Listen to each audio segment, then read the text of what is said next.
Alors les décideurs sont un peu moins nombreux que prévu puisque notre ami Didier Paris, député de la Côte d'Or, est intervenu ce matin. Il était prévu dans cette table ronde. Donc je suis moi-même vigneron à Pommard, Aubert-le-Pin, et secrétaire général de la CAVB. Pour ceux qui l'ignoreraient, donc la Confédération des appellations viticoles de Bourgogne, ça veut donc dire de Chablis jusqu'à Mâcon. 4000 vignerons. On va commencer peut-être par un tout petit tour de table, enfin, ou d'estrade, pour présenter les décideurs, puisque une partie de l'avenir est bien évidemment entre les mains des experts, mais elle est surtout entre les mains de ceux qui seront amenés à transmettre demain. Ceux qui sont amenés à transmettre, c'est aujourd'hui des gens qui sont viticulteurs, négociants, qui travaillent. Et notre problématique en tant que vigneron ou en tant que négociant n'est pas différente de celle de toutes les ETI, de toutes les entreprises françaises qui ont une valorisation, où on est aujourd'hui dans une situation extrêmement simple. La génération d'après-guerre a créé un certain nombre de choses, hein. Dans notre secteur, ce sont des domaines qui se sont constitués en propriété. La deuxième génération qui est née dans les années, qui est arrivée aux commandes dans les années 80 jusqu'à maintenant, a développé ces entreprises.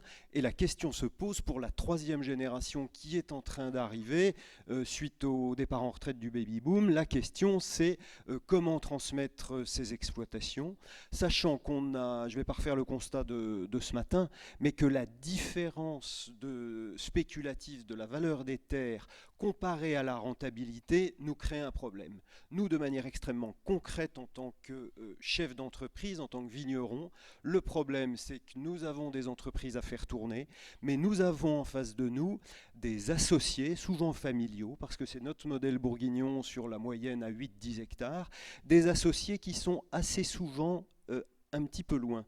J'entendais dans la présentation ce matin de M. Purseigle, sociologique, la référence à la petite cousine, où Thiebaud l'a dit tout à l'heure, la petite cousine parisienne qui voit l'exploitation de très très loin et qui a deux attitudes, soit une attitude émotionnelle liée à la transmission du patrimoine. Nous détenons ce patrimoine depuis 1, 2, 3, 5 générations, avec vraiment un affect très très important, ou au contraire une attitude individualiste liée à l'argent. Notre système n'est pas pur, hein, heureusement. Mais malheureusement, lié à l'argent, disant les survalorisations dont on parle tant dans les journaux affectent le jugement d'un certain nombre d'associés familiaux, et affectant leur jugement, ils mettent en péril, soit par le souhait de vendre, et à ce moment-là, les montages sont compliqués. Donc je suis désolé pour les experts, mais ça coûte extrêmement cher, et c'est compliqué pour un vigneron basique comme nous le sommes, d'appréhender le conseil et de se faire conseiller. Donc voilà, l'enjeu il est là, c'est comment est-ce que la Bourgogne plurielle, je vous rappelle qu'en Saône-et-Loire, on l'a dit ce matin, les exploitations n'ont pas tout à fait la même valeur qu'autour de Vaune-Romanée. De la même manière, à Chablis, hein, vous connaissez le prix d'un petit Chablis, c'est pas un vin vendu à des tarifs stratosphériques. Donc comment prendre en compte tout ça? J'ai une dernière anecdote à vous livrer avant de faire la présentation des uns et des autres. Un très bon descriptif de l'accession à la propriété a été fait par Jean-François Bazin, notre ancien président de région dans les raisins bleus. Et Jean-François Bazin décrivait très bien comment, après la Première Guerre mondiale, les anciens fermiers, les anciens métayers sont devenus propriétaires. Aujourd'hui, la génération de ceux qui arrivent aux commandes risque de devenir salariés. Et nous, politiquement, je vais essayer de faire exprimer aux uns et aux autres aujourd'hui, que ce soit en Bourgogne ou en Champagne, puisqu'on a la chance de vous avoir au titre de la Champagne, pour l'exemple champenois, la question qui se pose, c'est voulons-nous conserver un modèle où nous sommes exploitants en charge de nos exploitations dans des petites tailles, ou est-ce qu'on rentre dans la globalisation mondiale? Ça, c'est toute la question. Je te passe peut-être la parole, Thiébaut, pour que tu nous brosses un portrait plus large.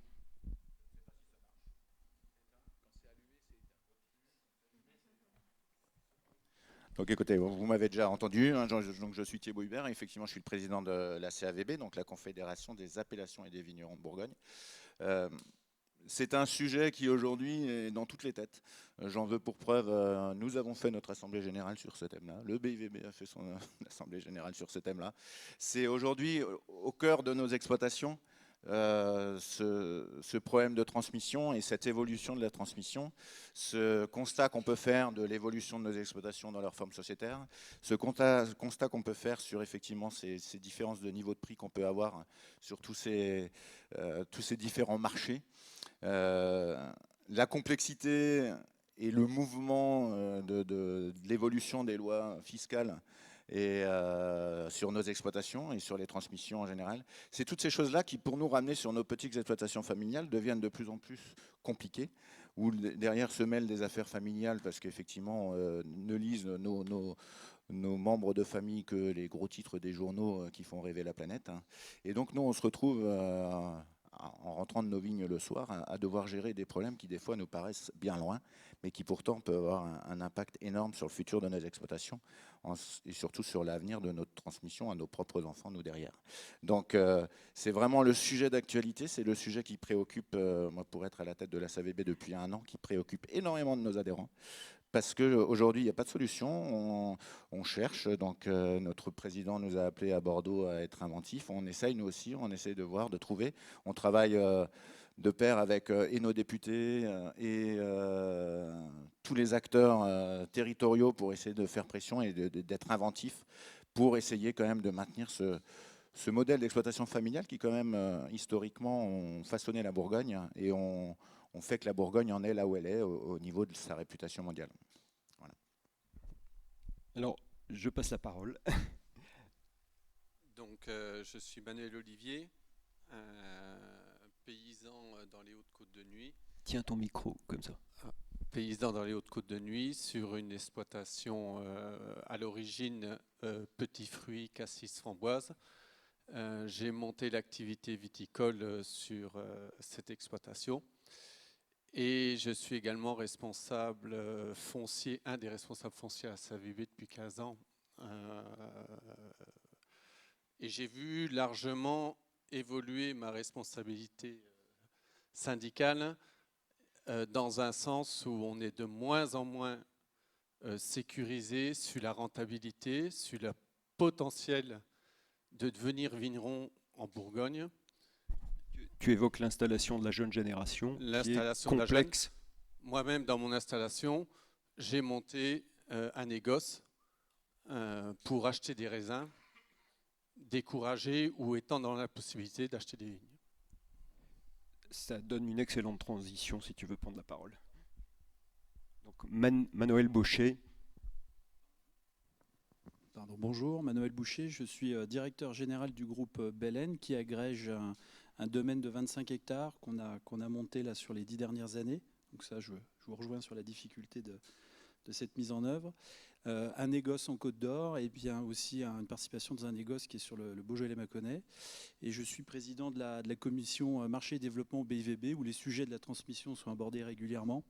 Alors effectivement, il y a beaucoup de difficultés. La question se pose de comment créer les conditions de cette transmission tout en gardant à l'esprit toutes les contraintes économiques qu'on peut avoir à la réalisation du modèle économique, c'est-à-dire entretenir la vigne, faire du vin et le commercialiser dans de bonnes conditions pour toute la filière, mais aussi pour les acteurs de la mise en commercialisation, ce qui est un autre sujet, mais qui est éminemment important.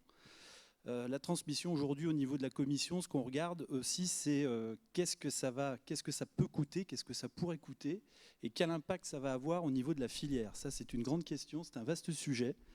Alors on commence à essayer de collecter de la donnée, on essaye de mettre en place des indicateurs avancés, on essaye de raisonner un petit peu en termes de prospective pour essayer d'imaginer ce qui peut se passer demain. Et aujourd'hui, ce qui peut être inquiétant justement, c'est comment est-ce qu'on va arriver à mobiliser toutes les énergies, notamment les énergies financières, au-delà de toutes les énergies qu'il faut mettre en place d'expertise au niveau de l'administration fiscale, de la fiscalité, de la réglementation, etc. C'est comment est-ce qu'on va arriver à orchestrer la mobilisation des capitaux et le type de capitaux nécessaires pour réaliser cette équation. On pose des questions, aujourd'hui on n'a pas de réponse, nous-mêmes on a du mal à apporter des réponses, mais combien ça va coûter et sur quelle séquence, c'est-à-dire sur quelle durée. Ce matin j'entendais parler aussi de l'âge moyen des exploitants viticoles en Bourgogne, ça c'est une bonne question, ça aussi ça peut définir la vitesse à laquelle on doit avancer.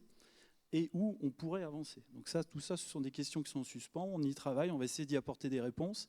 Mais la dimension économique et financière est éminemment importante sur cette équation-là, au même titre que la fiscalité, au même titre que les conditions familiales ou non.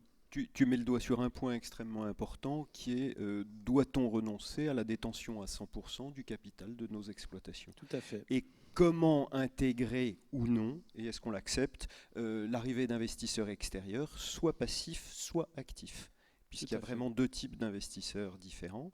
C'est une quasi-réalité auquel on ne peut pas se soustraire. Par contre, nous devons, en tant que politique, de l'accompagner. Donc j'aimerais voir l'avis de Jean-Yves, et puis après je passerai la parole à la Champagne. Il est allumé. Donc Jean-Yves Bizot, je suis viticulteur à Vaune-Romanney, donc dont les parcelles sont assez chères, donc on est souvent pris un peu en exemple. Alors moi je suis content, j'ai le statut de décideur aujourd'hui, ça m'impressionne. Moi je me sens plutôt observateur, voilà, et donc j'arrive à des conclusions qui ne sont pas toujours aussi pessimistes que celles qui sont présentées là, souvent sur le prix du foncier, enfin la question du foncier. Mais par contre, voilà, je pense qu'on a un peu tendance à jouer dans notre bac à sable et on n'apprécie guère que les gens viennent nous déranger dans notre jeu. Alors, je m'explique, c'est-à-dire que c'est très bien, on fait du vin, il a une grande image, une grande réputation, il atteint des prix assez forts à l'extérieur et une plus grosse partie de la marge nous a échappé parce qu'on a abandonné quasiment la gestion de notre marché. Voilà. Donc c'est un peu mon point de vue et bon, je pense que j'aurai l'occasion de le représenter tout à l'heure. Voilà. Emmanuel Manori qui nous vient de Champagne, secrétaire général du syndicat général de Champagne. Voilà. En un mot, le syndicat général des vignerons, la Champagne pour éclairer un peu notre... Alors, oui, je vais présenter un peu la Champagne parce que bon. Mais 2 minutes et demie. 2 minutes et demie parce que bon, on parle de la Bourgogne évidemment, on est là, mais la Champagne est un peu différente déjà dans son organisation puisqu'on a une seule appellation. En dehors du rosé d'Hérissé, pour ceux qui connaissent, et du coteau champenois, on n'a qu'une seule appellation, on n'a qu'un seul syndicat, donc on n'a pas de confédération, un seul syndicat. Un syndicat de négoce en face, l'UMC, et une coprésidence de l'interprofession. Voilà, ça fonctionne comme ça. C'est plutôt efficace, même si on n'est pas toujours d'accord. La Champagne, c'est 16 000 vignerons, 34 000 hectares, plantés quasiment à 100%, puisqu'il doit rester 200 ou 300 hectares de chemins, de cimetières et de maisons que de toute façon on ne plantera jamais. Non, pas en Ile-de-France. Non. Et la problématique aujourd'hui, c'est que on a sur les 16 000 vignerons, 9 000 qui ont moins d'1 hectare. Donc c'est des exploitations très très petites, notamment dans la partie, j'allais dire, la plus cotée, la Côte des Blancs, hein, qui fait partie des grands crus. Donc ça, c'est un peu là-dedans sur le sujet sur lequel on travaille, notamment la pérennité d'exploitation, parce que j'ai entendu tout à l'heure, est-ce que c'est vraiment encore des vignerons, des exploitants quand c'est la tante, la cousine, la sœur qui vit à Paris ou qui vit à Marseille, aujourd'hui c'est plutôt une rente plutôt qu'une exploitation. Donc la Champagne, voilà, c'est un peu différent de chez nous. Moi je suis président d'une coopérative, en plus d'être secrétaire général. Je suis exploitant dans la Côte des Bains, donc dans l'Aube, avec ma sœur. Donc on a étudié déjà personnellement la succession. On connaît les problèmes de succession parce qu'on n'a plus que notre père. On a perdu notre père il y a 2 ans. Et donc on est un peu dedans. Et on est associés, nous, sur la même exploitation. Et le seul but qu'on a, c'est de pérenniser l'exploitation. Okay. Donc on travaille pour demain, pour nos enfants aussi, pour pérenniser l'exploitation. Et à titre collectif, qu'est-ce que la Champagne a déjà engagé sur ce sujet de la transmission ? Alors, il y a une solution, à titre collectif, il y a une solution qui est très très efficace en Champagne. Il suffit d'aller voir la plus grande maison de négoce de chez nous, de lui dire qu'on a un problème de succession, et elle la règle en général très vite. Je ne suis pas sûr que ce soit choisi par tout le monde. C'est pas la solution du syndicat, mais malheureusement, il y en a qui choisissent, c'est la réalité. Et donc, il faut en tenir compte. Donc nous ce qu'on cherche aujourd'hui, c'est maintenir aussi, comme vous, des exploitations familiales, parce qu'on croit encore à la valeur des exploitations familiales, parce que ça fait partie du patrimoine local, ça fait partie de nos villages.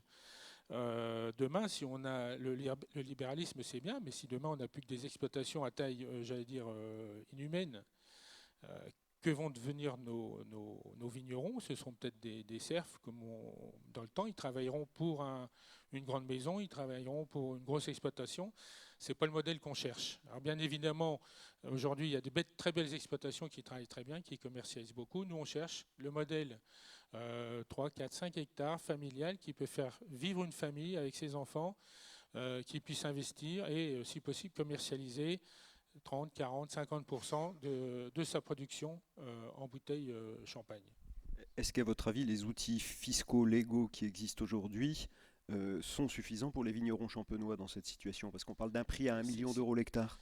Oui, effectivement, au plus bas, on est à 1 million l'hectare, au plus haut, on est à 1 million 100 000. Alors, c'est beaucoup plus homogène qu'ici, hein, évidemment, parce que, bon, on est sur la même appellation.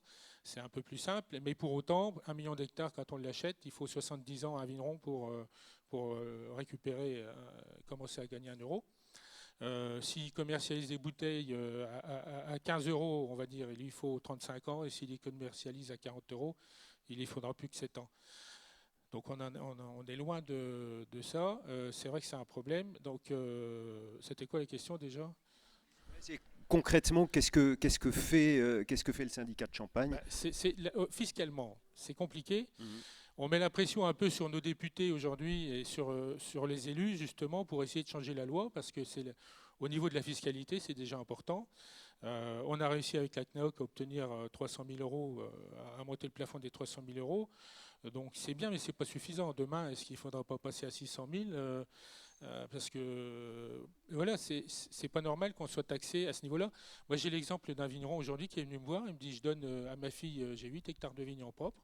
Je les donne à ma fille demain, j'ai 64 ans, il faut que je le fasse. Je suis obligé de vendre 1,5 hectare. Est-ce que c'est normal qu'on soit obligé de vendre une partie de son patrimoine pour pouvoir payer simplement les successions? Donc tout ça, je pense qu'il y a eu beaucoup de choses à travailler. Les 300 000, c'est pas assez. C'était bien 100 000. Il faut redescendre aussi, on est à 15 ans. Il faut redescendre dans des délais aussi plus courts, 10 ans. Et puis, l'IFI, on a travaillé aussi avec la CNAOC au niveau de l'IFI. L'IFI, on pensait passer à travers quand ils ont modifié l'ISF en IFI, mais non. Justement, ça ne concerne plus que nous. À partir du moment où on loue un bien avec un bail à long terme, il faudrait qu'on soit complètement exonéré de l'IFI. On ne peut pas considérer qu'on fasse partie des gens riches. Je veux dire, à payer des impôts, on n'est pas des rentiers non plus. On a travaillé toute notre vie pour obtenir quelque chose, pour agrandir son exploitation, pour la transmettre à ses enfants. Et au moment où on la transmet, on se fait assommer. Donc tout ça, il faudrait peut-être même voir sortir carrément le patrimoine foncier de l'IFI. C'est peut-être une solution, mais on n'est pas près de là. Mais on parle aux députés, hein, aux élus. Voilà, il y a des choses à faire. Ok, j'aimerais aborder un deuxième point, c'est la fixation du juste prix. C'est une question qui t'est chère et j'aimerais te passer la parole sur ce sujet.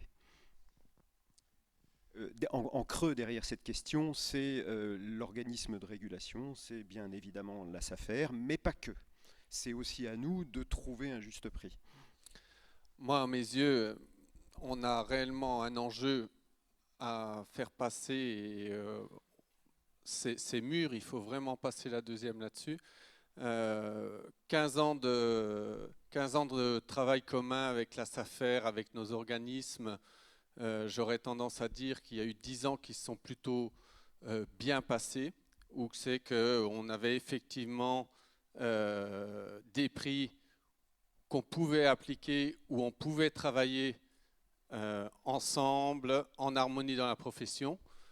Il est clair que depuis 5 ans, c'est beaucoup plus compliqué. On a des débats très longs et très difficiles avec nos partenaires sur le juste prix. Moi, tout à l'heure, j'ai entendu des gens qui ouvertement, et c'était bien le cas, on avait 3 niveaux de prix. Le prix de transmission familiale, le prix du bien vendu à un tiers et le prix des parts de société, qui est beaucoup plus difficile à définir puisque le principe est qu'on ne sait pas ce qu'il y a dans une part de société. Et jusqu'à maintenant, tout le monde travaillait bien, chacun dans son secteur, en disant « oh, il ne faut pas le dire trop fort, mais tout va bien aller ». Et je pense qu'on est arrivé un petit peu au bout de ce système-là. Et qu'aujourd'hui, par la pression médiatique, par le changement de société avec la cousine, la famille qui entend les médias parler, le modèle quand même familial d'exploitation, où avant on ne touchait pas à l'exploitation. Aujourd'hui, il est clair et net que les héritiers veulent quand même profiter de leur héritage et pas forcément uniquement à la pérennisation de l'outil de travail qui était mis en place par les parents. Et donc tout ça nous amène aujourd'hui à pu pouvoir avoir entre guillemets l'hypocrisie de laisser ces 3 niveaux de prix et on n'arrive plus à travailler comme ça. Donc pour moi, il y a urgence d'arriver quand même à se mettre d'accord sur un niveau de prix. Et de mon point de vue de paysan et de bons paysans, effectivement, pour moi, le bon niveau de prix est un niveau de prix rentable qui puisse se pérenniser. Bon, j'ai entendu d'autres interventions et je connais bien la logique de l'administration dans cette logique-là, etc., où effectivement il y a des références et que c'est les références qui font foi, mais je pense qu'on ne peut pas partir uniquement sur ce modèle-là. Ça explosera forcément à un moment donné et dans tous les cas, c'est la mort de notre modèle à nous, de paysans. Ok, une réaction, Thibaut? Je réagirais peut-être plus à la fin, mais j'aimerais bien que Jean-Yves nous présente sa vision, parce qu'il y a une vision un peu novatrice quelque part. Je ne sais pas, peut-être un peu décalé. Non, c'est d'ailleurs la question du juste prix, elle se pose effectivement. C'est pour tous les objets, enfin, toutes les entreprises, tout ce qu'on peut acheter. Je suis acheteur, je fais un investissement, a priori il est raisonnable, donc je dois pouvoir rentrer dans mes investissements dans une durée à peu près correcte. Le problème, c'est qu'on met toutes les exploitations à la même aune, que ce soit la même aune, c'est souvent la référence, c'est souvent la vente du vrac, qui représente pour certaines exploitations 10 ou 20% au maximum des commercialisations. Et en réalité, la vraie mesure, ça serait le prix de vente en bouteille. J'ai cité une anecdote, pour c'est des chiffres encore. En 89, une ouvrée de Vaune romanée, c'était 40 000 francs, une bouteille de Vaune, c'était 80 francs. Aujourd'hui, une ouvrée de Vaune, c'est par la SAFER, ça va être 50 ou 60 000 euros. Et il n'y a pas beaucoup de Vaune romanée qui sont vendus 120 euros la bouteille. Voilà. C'est-à-dire qu'on a aussi, dans notre approche commerciale, on a perdu des points en 30 ans. C'est-à-dire que commercialement, on a laissé faire les marchés. À notre niveau, on ne les vend pas forcément très cher. Sur les marchés internationaux, à l'autre bout du monde, les bouteilles sont cotées à des prix de 150 assez facilement.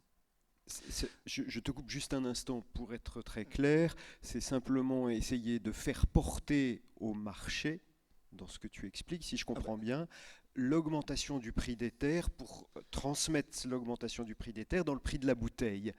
La limite de réalité, attention, il faut la prendre en compte parce que la limite de réalité, c'est est-ce que le marché est prêt à absorber? Nous sommes sans doute un des vignobles où les vins sont vendus le plus cher, mais aussi le moins cher. Oui, mais peut-être, mais la question, elle va, enfin, c'est une question de réalité. De toute façon, le prix du foncier, à un moment ou à un autre, rentrera dans le prix des bouteilles. On n'y peut rien, c'est comme ça. Si on n'est pas capable de faire face, c'est-à-dire que techniquement, on n'est plus capable peut-être de produire le vin à la hauteur des enjeux commerciaux, et peut-être on n'est pas à la hauteur commercialement non plus. C'est vraiment une question de remise en cause intégrale de notre système. Effectivement, notre système de pensée, pas de système social. Si on veut que le système perdure, il faut s'adapter au contexte international. Si on ne veut pas que le système perdure, effectivement, on continue en disant régulièrement, on va trouver des pis-aller pour pouvoir encore tenir 10 ans et 10 ans et 10 ans. Mais à un moment donné, la réalité va nous rattraper de toute façon. Et elle nous rattrape. Un petit chiffre pour illustrer ça.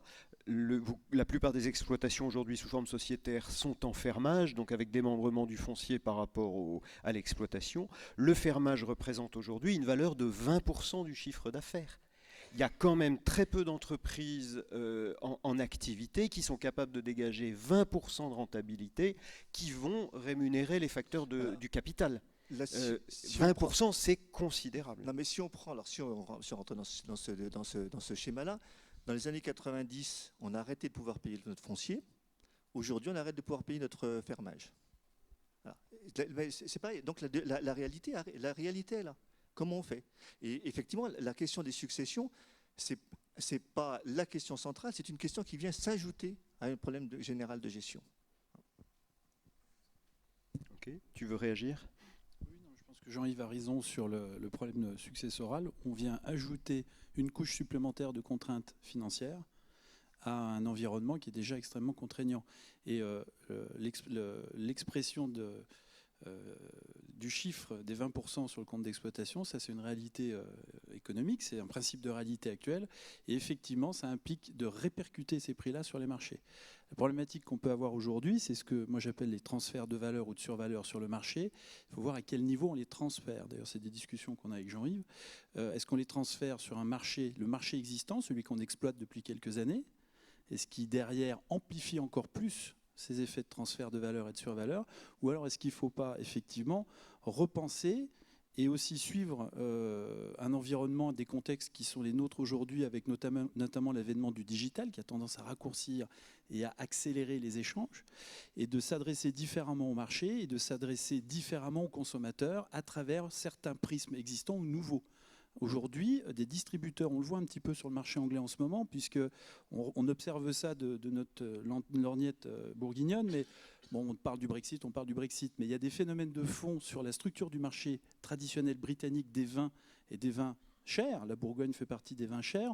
On se rend bien compte qu'aujourd'hui, bien au-delà du Brexit, les metteurs en marché, les marchands qui font du marché national ou du réexport ont des difficultés de rentabilité.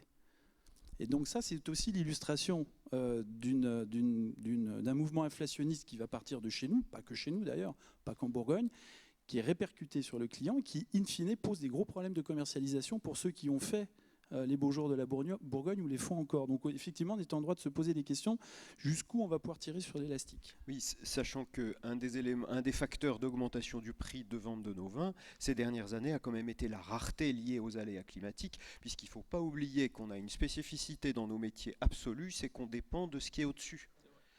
Et que la variabilité des récoltes, la dégénérescence d'un certain nombre de vignes qui commencent à être fatiguées et qui ne sont pas forcément replantées, fait que le potentiel de production a baissé ces dernières années et qu'à ce moment-là, on se retrouve avec une offre un peu limitée, donc une tension sur les prix à la hausse. Est-on capable de la répercuter? Et la question qui se pose derrière, c'est le juste partage de la rémunération entre le capital et le travail. C'est un peu basique comme approche, mais c'est la question qu'on se pose. Mais c'est comme ça que ça marche, puisqu'aujourd'hui, nos associés nous disent ça a eu gagné vos activités viticoles. Et clairement, on n'est pas toujours très à l'aise pour pouvoir en parler avec eux. Alors juste pour mettre un peu de perspective à tout ça, nous, c'est effectivement un sujet primordial et qui est aujourd'hui très impactant de nos vignerons. Maintenant, on a autour de nous énormément d'acteurs. La SAFER s'est fait beaucoup taper dessus. Moi, je suis persuadé que ça reste un acteur essentiel de notre filière avec laquelle il faut qu'on travaille. On est déjà en cours de travaux. Aujourd'hui, on s'entoure de banquiers, on s'entoure de notaires, d'experts comptables. Tout ça, il faut qu'on arrive, si on doit mettre un peu d'espoir dans tout ça, c'est qu'il faut qu'on arrive à pouvoir porter via nos instances professionnelles, que ce soit la CNAOC qui regroupe l'ensemble des appellations d'origine contrôlée française, ou nous-mêmes par nos propres syndicats d'appellation, des solutions, qu'on puisse apporter au législateur des solutions. Je pense que le législateur aujourd'hui peut avoir une écoute sur ce modèle d'exploitation familiale à préserver, mais en même temps, si on ne lui apporte pas de solution, ce n'est pas lui qui va nous les apporter. Donc il faut qu'on soit force de proposition, et pour être force de proposition, il faut qu'on discute en amont, il faut qu'on se mette en ordre de marche, que ce soit déjà au niveau local, et ensuite qu'on puisse se mettre d'un point de vue national d'accord sur une politique à mener. Et là, je pense que c'est peut-être un des atouts forts de la Bourgogne, c'est qu'aujourd'hui, on a des acteurs qui sont dans le dialogue, que ce soit la SAFER, encore une fois, que ce soit les notaires.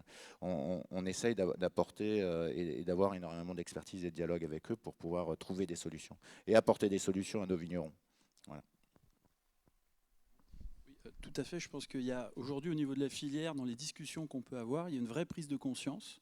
Il y a des vrais échanges. On a entre guillemets, fait sauter un peu certains en-têtes qui permettent aujourd'hui d'échanger avec un peu moins de tabous. Donc ça, c'est très très important. Ça nous permet aussi de regarder un peu plus en prospective dans le pare-brise plutôt que de regarder des chiffres qui datent d'il y a 6 mois, d'il y a 3 mois. On y travaille beaucoup avec la CAVB du côté FNEB. Moi, je représente la famille négociant.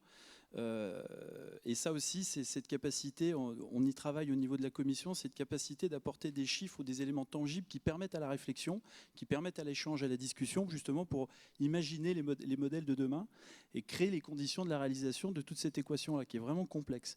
Je voudrais en profiter pour donner quelques chiffres, puisqu'on en parle en ce moment depuis quelques semaines, mais on parle de transmission, on parle de fiscalité, qui est extrêmement prégnante, c'est autant de ressources en moins pour les entreprises, pour les vignerons, pour pouvoir l'investir, en tout cas le consacrer à l'exercice, à la réalisation de leur métier, donc c'est pas neutre. Aujourd'hui, la filière vin, si on prend les statistiques de la Banque de France, c'est presque 1 milliard d'euros de dettes, toutes dettes confondues, court terme, moyen terme, long terme, retraitement des crédits baux qui sont assez prégnants dans la filière. Si on compare ça avec des chiffres qui sont des chiffres du côté FNEB, on trouve de l'autre côté 730 ou 740 millions d'euros de dettes, toutes dettes confondues. Aujourd'hui, ce qui n'est pas tout à fait clair, ce qu'on essaye de réconcilier, on le fait notamment avec la place financière de Dijon, c'est de savoir s'il n'y a pas des doublons par endroit. Il y en a forcément, il y en a toujours, au niveau des statistiques, des grandes statistiques macro comme ça. Simplement, ça vous donne un niveau, une perspective de la dette existante qu'il faut servir. Je vois banquier qui me regarde et qui acquiesce, il faut la servir, cette dette, c'est-à-dire il faut la rembourser avec intérêt sur des durées plus ou moins longues, mais en tout cas, il faut être capable de la servir. Pour la servir, c'est basique, il faut avoir des revenus et dégager suffisamment de revenus pour servir cette dette en sus des répercussions de prix qu'on doit infliger, je pèse mes mots, à certaines catégories de nos metteurs en marché. Mais je suis d'accord avec toi, par contre, sur la révision du modèle, je tiens à préciser. Mais justement, c'est pour ça que je crois qu'il est urgent aussi de le réviser, de se remettre en question par rapport à ça. Simplement, si on compile un peu ces chiffres-là, maintenant, je vous donne juste une petite perspective de revenus de la filière vin en Bourgogne. Le chiffre d'affaires de la filière vin sur 2018, suite à la forte hausse du chiffre d'affaires, des prix, c'est 1,8 milliard. Donc là, j'ai une zone de réflexion entre 950 millions plus la quote-part famille négoce et le 1,8 milliard de chiffre d'affaires et les 20% de compte d'exploitation, de charges. On est moins endetté que l'État français. Oui, c'est pas faux. Alors, donc, du coup, ça nous donne aussi un petit peu de réflexion quant à la marge de manœuvre, à la priorité de certaines choses et surtout, vous l'évoquiez, comment on va être amené à structurer cette mécanique de transmission avec quel argent, quels capitaux, quelle architecture juridique et financière, quel véhicule d'investissement, quelle catégorie d'investissement. Et se posera à nouveau la question de la valeur de propriété versus la valeur d'usage. Voilà, c'est ce que je voulais dire. Donc ça sera un complément, parce que là, je ne sais pas si vous avez tout compris, moi ça m'a un peu échappé un certain nombre de choses. Voilà. C'est un peu en boutade parce que simplement, moi j'ai appris mon métier en faisant de la technique. Je pense que c'est le cas de la plupart des exploitants. Ils ont fait un BTS Viti-Ono, moi je suis passé plutôt par le diplôme d'énologue, mais quoi qu'il en soit, tous ces aspects-là, je ne les ai jamais étudiés. Et fondamentalement, on se retrouve face à un problème, c'est qu'on n'a pas le niveau technique, pas le niveau de formation pour affronter ces problèmes-là. C'est-à-dire qu'aujourd'hui, être exploitant, c'est pas produire du vin. Être exploitant, c'est conduire une exploitation. Et il nous manque des outils. Alors, je repasse la parole à Thiébaut sur un peu les perspectives, ce que la CAVB pourrait faire, mettre en place, puisqu'on a une mission vis-à-vis des 4000 adhérents de la CAVB. Alors, notre plus gros travail aujourd'hui, c'est un travail qu'on mène conjointement avec la SAFER, qui est de travailler et de revoir un peu une échelle de prix qui puisse intégrer quand même une notion de rentabilité économique, mais en même temps se rapprocher aussi du marché. Parce que voilà, toutes les transactions qu'on a pu voir et qui ont amené à ces 5 dernières années à faire une réelle inflation sur le cours de notre foncier, je pense qu'il est important. Effectivement, c'est peut-être pas forcément par cet outil qu'on va réussir à maintenir le marché, mais au moins ça amène une communication autour qui du coup apaise quand même quelque part. Les gens l'entendent. On parle toujours des transactions les plus hautes, mais il y en a quand même une majorité qui se font et qui se signent dans des conditions de prix qui sont acceptables pour tout le monde. Donc il faut peut-être aussi qu'on modifie un peu notre communication par rapport à ça. Donc ça, c'est quand même un des premiers travaux de la CAVB de ces prochains mois, c'est de reprendre un peu l'historique de toutes ces notifications et toutes ces transactions qui ont pu se faire pour essayer d'approcher un prix, un barème de prix alliant rentabilité et marché. Le deuxième travail, et là je pense que c'est relativement nouveau, ce sera de se rapprocher des experts comptables et de la Chambre des notaires éventuellement, pour là essayer de trouver des solutions plus législatives. Donc il y a aussi un travail qui est mené d'un point de vue national avec la CNAOC, auprès d'experts en fiscalité et en succession, pour être source de propositions, ce que je disais tout à l'heure, auprès du législateur pour essayer de maintenir ce modèle agricole et viticole spécifique à la Bourgogne, mais qu'on retrouve de plus en plus d'un point de vue national. Pour siéger depuis maintenant 1 an dans cette instance, où on rencontre des Alsaciens, des Champenois et des gens du Val-de-Loire, comme on l'a vu, l'inflation sur le foncier, elle est de partout. Et donc c'est la préoccupation de nombreux viticulteurs nationaux, et on se rejoint tous sur ce constat de dire qu'il faut absolument qu'on fasse évoluer l'outil. On sait qu'on a les banquiers qui sont là avec nous. Ils seront toujours, je pense, tant qu'on présente des chiffres comme tu viens de nous les présenter, je pense qu'ils nous suivront toujours. Donc voilà, notre rôle aujourd'hui, c'est vraiment d'essayer de trouver des solutions, d'être créatif. Donc on fait appel à toutes les bonnes âmes qui auraient quelques idées acceptables pour nous.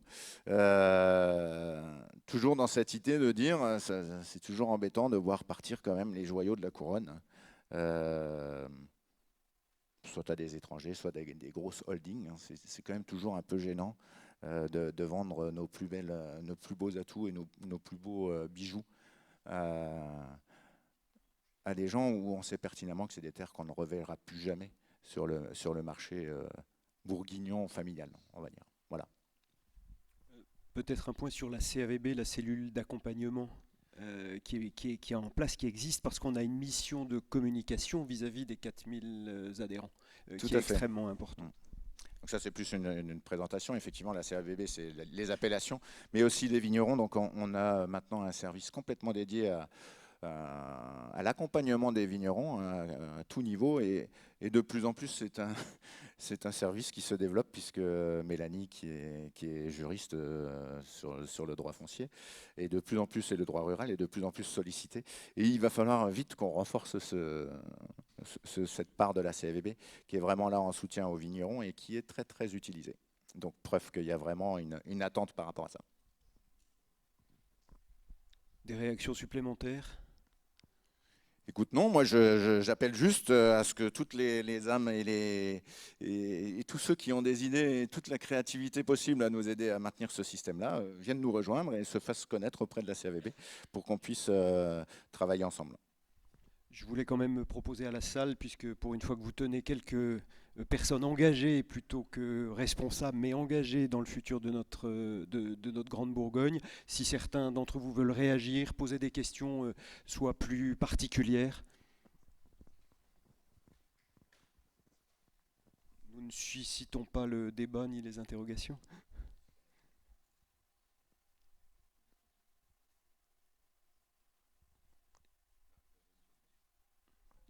Une question ici. Bonsoir Denis, merci de ta présence. Je vous en prie, merci. Denis Thomas, je voudrais revenir sur ce que tu disais, Aubert, en préambule, entre les investisseurs actifs et passifs. Quel est votre positionnement? Est-ce que pour vous, l'actif est le bienvenu ou l'inverse? L'investisseur actif, la grosse difficulté, mais là j'amorce et puis je te redonnerai la parole Thibaut, la grosse difficulté, c'est que ces investisseurs actifs sont des capitaux qui arrivent de l'extérieur, qui créent, on a essayé de le décrire toute la matinée, qui créent des références de valeur qui deviennent insaisissables pour les familles traditionnelles. Donc les investisseurs sont bien évidemment bienvenus dans la région, mais l'apport de capitaux massifs nous pose un problème. Et donc, je n'ai pas une réponse tranchée là-dessus, même si on peut se positionner et on ne va pas dire oui ou non, il n'y a pas une bonne ou une mauvaise réponse. Il faut une certaine prudence parce que l'impact sur les prix peut être extrêmement nuisible. Oui, c'est clair.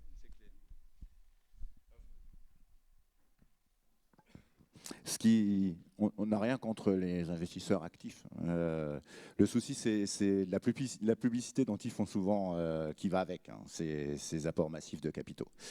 Parce que l'évolution de nos exploitations fait qu'on maintenant on a effectivement une forme sociétaire. On a maintenant souvent dans nos sociétés d'exploitation nos frères et sœurs. Donc des investisseurs dans nos sociétés d'exploitation, on les a déjà quelque part. Parce que même si c'est nos frères et nos sœurs, c'est quelque part des investisseurs. C'est-à-dire qu'ils ont préféré laisser l'argent dans nos exploitations plutôt que de s'en sortir. Donc pour l'instant, on leur a pas toujours laissé le choix. On ne leur a pas laissé le choix, mais ceci dit, il en allait de la survie de l'exploitation. Donc, quelque part, c'est qu'il y avait encore une cohésion familiale. Maintenant, tous ces apports massifs de capitaux sur des grosses transactions, ça leur fait un peu tourner la tête. Et c'est bien là, aujourd'hui, le majeur problème de nos exploitations, c'est que c'est nos frères et nos sœurs, investisseurs passifs dans nos exploitations, aujourd'hui, se disent « Oh là, mais peut-être qu'en sortir, ce serait peut-être pas mal ». Et de prendre le pactole qui va avec, quoi. Donc voilà, c'est ça un peu le problème. Je dirais que cette question-là rejoint un principe de réalité, c'est-à-dire que la question du prix du vin va vraiment se poser, quelle que soit la manière dont on essaye d'échapper au système, que ce soit en contrôlant le prix du foncier. De toute façon, le rattrapage sera sur les exploitations. On est confronté à une réalité. Ce que je voulais compléter un petit peu mes propos en disant de toute façon qu'aujourd'hui on a un discours de promotion de nos vins qui est quand même qui est très pyramidal, c'est la pyramide des appellations.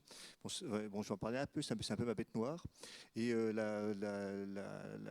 point principal se fait évidemment, le focus se fait sur des grands crus, ce qui fait aussi donc effectivement il y a une hausse considérable sur le prix du foncier et une hausse considérable sur le prix des bouteilles. Mais la Bourgogne, ce n'est pas que ça, il y a aussi des appellations extrêmement intéressantes et des vins extrêmement intéressants dans tous les niveaux d'appellation.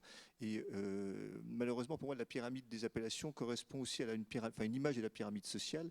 Et parce qu'on est en bas de la pyramide, on ne progresse pas socialement. Il n'y a aucune raison qu'un Bourgogne ne puisse pas être très bien valorisé et permettre aux producteurs de très bien gagner sa vie. Pour moi, c'est un élément essentiel, et cela à tous les niveaux d'appellation. La hiérarchie des vins ne correspond pas à une hiérarchie sociale. Il faut pouvoir arriver à démonter un peu ça. Voilà.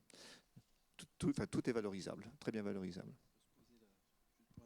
Pour dire sur ce que dit Jean-Yves, aujourd'hui on établit la valeur sur un régime d'appellation qui est connu, qui est normalisé au niveau des marchés domestiques internationaux. Au niveau sociétal, en ce moment, on voit il y a beaucoup d'évolutions sur les attentes des consommateurs, sur les attentes des investisseurs également. Et simplement, on est en droit de se poser la question des valeurs qui constitueront le prix d'un vin demain. Aujourd'hui, on parle d'un grand cru.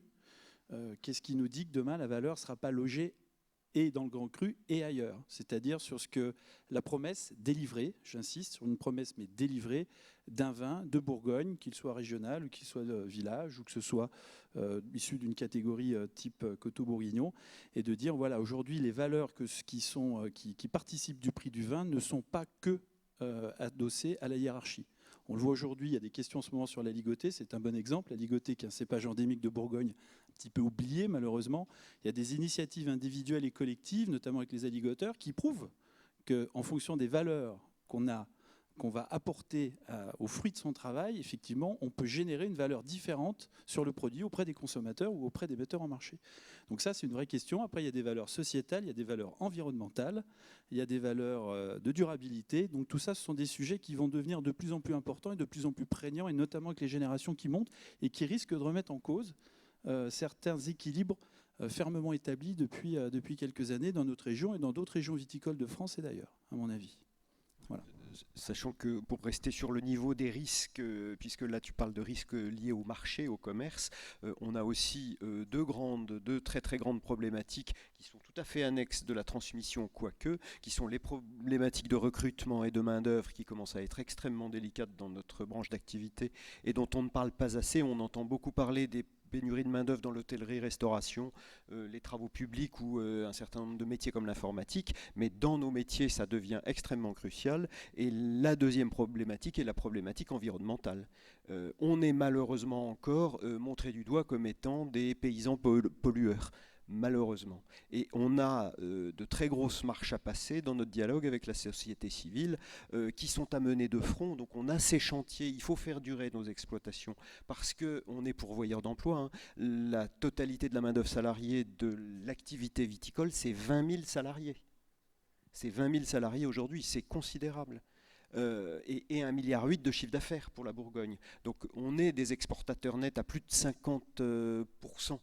Ce qui est extrêmement important. Hein. Toute la valeur est créée ici et on n'importe rien et on exporte tout. Donc nous sommes vraiment en pointe sur ces sujets-là. Mais le défi à la fois main-d'œuvre, le défi environnemental et la transmission, c'est bien les trois choses auxquelles à la fois le négoce et la viticulture sont attelés.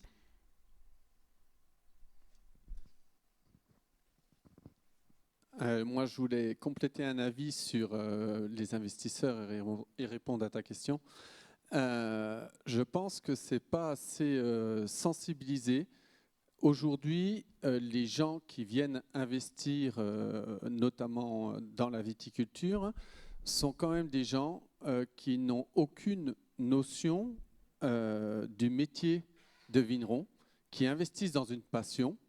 Hein, ils investiraient dans un yacht tout pareil qu'ils investissent dans une vigne, qui sont totalement décalés de la réalité du métier et qui vont malgré tout nous imposer le raisonnement que Jean-Yves nous amène à intégrer un jour ou l'autre ce tarif qui est mis du foncier dans les bouteilles. Et là, le défi est beaucoup plus grand parce que les investisseurs qui viennent, soit ils sont avec un fermage qui va être d'une rentabilité pour eux ridicule, et je suppose que leurs héritiers un jour en prendront marre de la vigne puisque c'était un investissement coup de cœur dénoué de toute logique de rentabilité de l'investissement, et que les investisseurs actifs dans les exploitations, pour ma part, mon jugement, il est peut-être faux, hein, mais sont loin d'être les viticulteurs les plus rentables sur la côte dans leur fonctionnement et dans leur valorisation également de vin par rapport au modèle familial où malgré tout, tout le monde travaille en famille sans trop regarder la rémunération directe, etc. et qui n'est pas du tout dans une logique de revente plus tard. Alors que les investisseurs, on le voit quand même, un jour ou l'autre, ça revend, et ça revend avec la plus-value. Et c'était, hormis la petite passion passagère de quelques années de la viticulture, un drop sur le foncier, et qui échappe à toute notion de rentabilité de la bouteille à ce moment-là.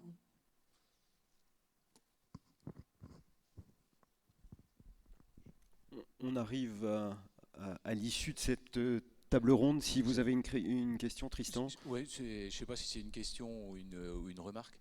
En fait, moi j'ai bien aimé le raisonnement de Jean-Yves et je me demandais si vous étiez. Enfin, il y a les solutions. Je trouve que c'est très bien d'avoir invité la Champagne parce que je pense qu'ils ont quelque part il y a des comportements. Enfin, on parlait du premier opérateur champenois. Il y a des comportements où vous pouvez vous dire tiens, dans quelques années peut-être que ça vaut le coup de regarder ça. Et je me demandais si vous aviez eu l'idée de vous tourner vers des produits totalement différents pour voir comment ils avaient opéré. Je pense à un produit qui n'est pas très loin de chez moi et à mes origines franc-comtoises, au Comté, et où ils sont passés en une dizaine d'années, où ils ont multiplié par 3 à peu près le volume, en augmentant le prix. Et justement, ils sont partis sur le même type de raisonnement en se disant, de toute façon, à un moment donné, il faut qu'on apporte de la valeur. Enfin, ils sont passés sur le produit. Et je trouve que c'est intéressant de voir comment ils ont fait, comment ils se sont solidarisés là autour et quelles techniques ils ont employées. Et je pense qu'elles seraient employables pour partie sur une autre AOC qui n'est pas un fromage, mais qui va plutôt bien avec le fromage. Je vais me permettre de répondre, enfin en partie, c'est pas tout à fait une réponse d'ailleurs, ça sera plutôt un commentaire. Effectivement, la Champagne a bien suggéré son développement, le Comté a très bien suggéré son développement, et la Bourgogne ne sait pas gérer son développement. Voilà, c'est un constat, c'est-à-dire que la surface de plantation... Non, mais c'est-à-dire que la surface des appellations, mettons régionales, a augmenté, et dans le même temps, le prix du vrac n'a pas bougé. Donc c'est-à-dire que véritablement, on a un problème de stratégie dans le développement. On est très malthusien, c'est-à-dire que moins on produit, plus c'est cher, et le meilleur moyen de réguler la production, enfin le prix, c'est d'augmenter la production. Et je pense que là, on s'est trompé. Voilà. On aurait dû arriver à assurer un développement de production et des prix. Je m'avance peut-être, mais pour le comté, je ne sais pas s'il n'y a pas eu des initiatives du BIVB. Je dis une bêtise, je n'étais peut-être pas là à l'époque, pour aller justement les rencontrer et voir un petit peu comment ça se passait et comment ils avaient, et sur toutes les phases, sur les phases à l'aval, sur le refinancement, sur les contraintes de garantie pour les bailleurs de fonds, etc. Donc je crois qu'il y a déjà eu des échanges à ce niveau-là. Et je sais qu'il y a eu aussi des travaux qui ont été menés, mais alors ça, toi, tu étais peut-être là à l'époque au BIVB, au niveau justement d'aller benchmarker le modèle champenois ou des modèles en dehors de nos frontières, en mémoire l'Espagne, si je ne dis pas de bêtises, avec la Rioja. Hein. Voilà. Donc il y a des initiatives qui sont faites justement pour essayer de voir un petit peu ce qui peut se passer. Excusez-moi, on fait du ping-pong avec Jean-Yves. Parce que justement, pour compléter, le directeur d'interprofession du comté fait partie du conseil d'administration du pôle Vignes-Vins. Voilà. Je crois qu'il y a une question dans le fond. Oui, bonjour. Marie-Blanche Antivol, avocat. J'avais une petite question, donc j'espère qu'elle sera assez claire.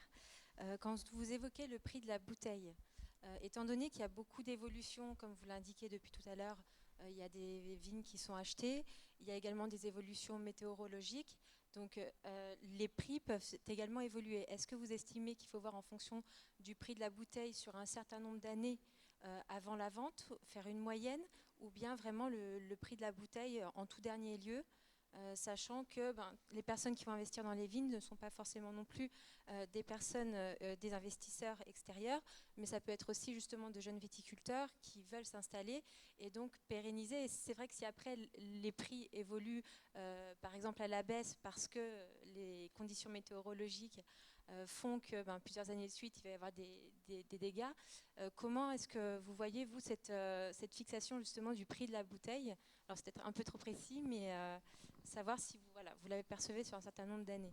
Attends, avant que tu répondes, Jean-Yves, il faut juste rappeler un point. La seule valeur collective opposable, entre guillemets, même si le terme juridique n'est pas bon, la seule valeur collective, c'est la valeur du vrac, pour lequel on a une moyenne. C'est la seule chose, et quand on monte un business plan ou un plan d'installation pour un jeune viticulteur, on part très souvent de la valeur du vrac. Alors que la valeur de la bouteille, même si c'est la réalité que le consommateur final est prêt à payer, dépend beaucoup des politiques, des stratégies de chaque entreprise individuelle. Donc on fait le ping-pong dans ce raisonnement entre une logique collective et une logique individuelle. Je sais que Jean-Yves est un grand défenseur de la logique individuelle sur le prix de la bouteille, mais collectivement, on a quand même un portage basé, et toutes les relations qui existent entre le négoce et la viticulture sont quand même basées sur le prix du vrac. Et c'est une réalité tangible. Enfin, qu'on considère comme tangible. Voilà, nuance. Voilà. Parce que c'est quand même une outil de mesure qui est assez arbitraire, mais bon, voilà, il vaut ce qu'il vaut. Alors, concernant le prix du vin, effectivement, on n'est pas que producteur, on est aussi metteur en marché, et je pense que la mise en marché de sa production fait partie d'une stratégie. Donc, notamment le stockage, ça peut aussi servir à réguler. Enfin, ça, c'est vraiment le modèle champenois. J'étais en Champagne il y a quelques semaines, juste après les gelées. Bon, c'est pas grave, on a 10 hectares de vignes, il y en a 2 de gelées, ça passe. C'est parce qu'il y a des réserves. Nous, 2 hectares de vignes sur 10, ça commence à faire blêmir l'exploitation. Parce qu'on ne gère pas nos stocks de la même manière. Et la gestion des stocks fait aussi partie de la gestion des exploitations. Ça me paraît primordial. Pour répondre à la question du prix, le prix, il faut se rappeler une chose, il faut le garder en tête, parce que l'on parle de transmission, on parle de valeur à l'hectare, de millions, de dizaines de millions, de centaines de millions. Il faut quand même, on l'a dit tout à l'heure, il faut qu'il y ait un sous-jacent économique, il faut qu'il y ait une réalité économique. Il faut qu'il y ait en face quelqu'un qui accepte de payer le prix entendu de la bouteille et de réaliser ce prix. C'est-à-dire qu'il faut en plus encaisser l'argent. Je vous rappelle que la Bourgogne fait 75% de son chiffre d'affaires à l'export. Quand on retravaille les chiffres, c'est 75% à l'export. Ça veut dire qu'on vend à des cultures différentes, avec des contraintes douanières différentes, de la logistique, des climats différents. Tout ça n'est pas si simple. Donc pour répondre à votre question, effectivement, c'est d'arriver à résoudre cette équation, de dire quel va être le juste prix de mon produit à un moment donné, sur un instant T, sur un marché, sur une destination définie.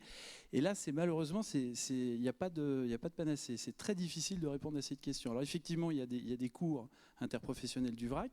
Par contre, qu'est-ce qui définit qu'aujourd'hui, je vais vous donner un exemple parce que c'est pas un secret. Par exemple, chez Belen, quand on vend la même appellation sur le domaine et qu'on vend cette appellation-là sur le négoce, donc 2 propositions différentes, 2 promesses différentes, entre guillemets, du point de vue du marché, on peut avoir jusqu'à 30 ou 40% d'écart de valeur en plus en faveur du domaine. Parce qu'en ce moment, les marchés, en tout cas les acheteurs sur les segments qu'on exploite, sont tropisés comme ça. Ce sont les valeurs qu'ils achètent et les valeurs qu'ils acceptent de payer, de rétribuer par rapport à ce qu'on leur vend. Donc tout ça, c'est pas facile à résoudre. Vous allez avoir entre un même premier cru, une même appellation ou un même grand cru et 2 producteurs différents, vous allez avoir des valeurs du simple au quintuple.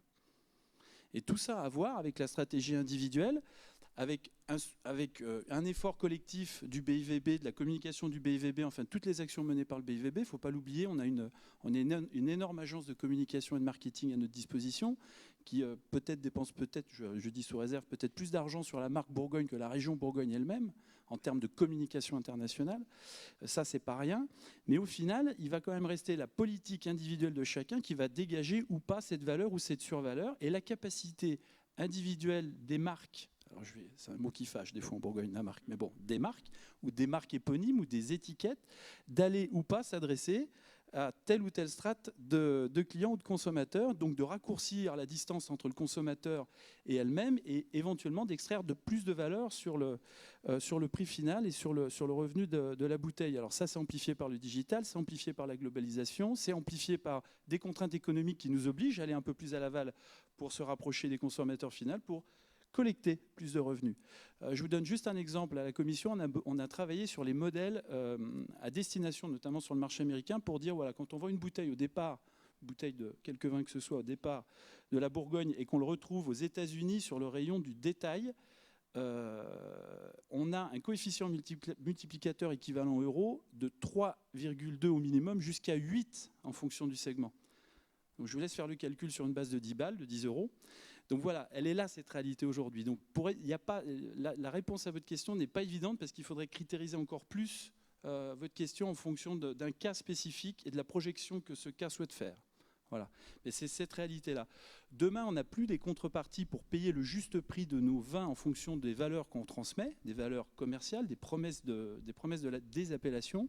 Effectivement, ça va poser des gros problèmes de valeur, de foncier, de revenus de la filière, de répartition des valeurs entre les différents acteurs, de la capacité de la filière à se projeter sur les problématiques qu'on a évoquées préalablement. Voilà. Si ça répond à votre question. Pas vraiment.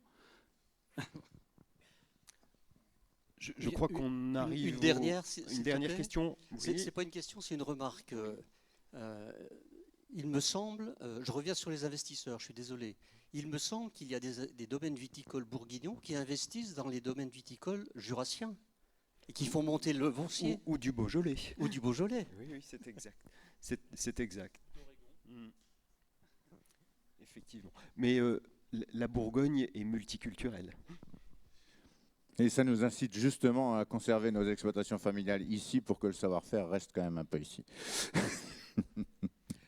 Est-ce que Hubert Bosse-Platière viendrait rejoindre l'estrade et on approche de la fin du séminaire? Voilà. Quand c'est éteint, c'est allumé, c'est ça.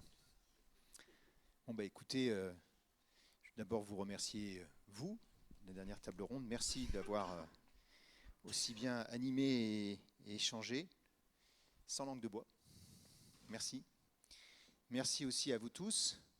Je voudrais, si vous permettez, qu'on applaudisse Florian Humbert qui a, il ne le sait pas, mais quand même très largement contribué à la réussite de cette journée. Merci, merci Florian.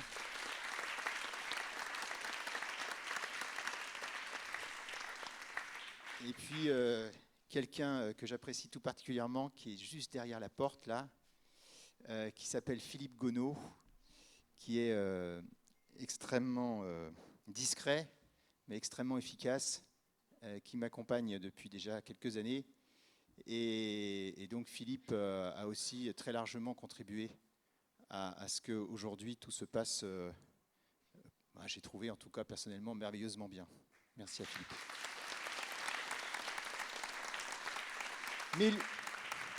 Mais l'usine, hein, elle est juste derrière la caméra, elle vous a tous filmé, donc merci Mélusine.